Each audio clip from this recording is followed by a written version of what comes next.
Hello friends, welcome back to the new video guys. Today guys we are going to talk about guys Bluetooth setting in a techno phone guys. In this video guys I will show you guys how can you forget guys your Bluetooth speaker. Friends, you have connected your Bluetooth speaker network and guys you want to forget guys your Bluetooth speaker network. So how can you forget in your techno phone? So, in this video guys I am going to show you friends. So before starting video friends, first of all guys go and subscribe my channel, click the bell icon and like my video. So friends, now time to start video friends. First of all guys we will on our phone setting to forget our Bluetooth speaker network. So as you can see your more connection setting fans, tap here. Then guys you can see guys your Bluetooth setting fans, tap here. Then guys you can see guys your JBL Go speaker guys we have connected guys.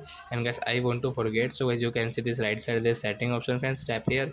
And guys you can see guys your phone calls and media co auto audio, so guys you can on and off from here also. And guys you can see your forget option friends, so guys we will tap here to forget this device. So as you can see guys your phone will be no longer be paired with JBL speaker. Yes guys we want to forget, so guys you cannot use it now guys. If you use, so you will have to click and guys you will have to connect again. So guys now we will off it. So I hope friends you have understood how to forget Bluetooth speaker. So that's it guys, thanks for watching guys. Now we will move to next video. Bye bye friends.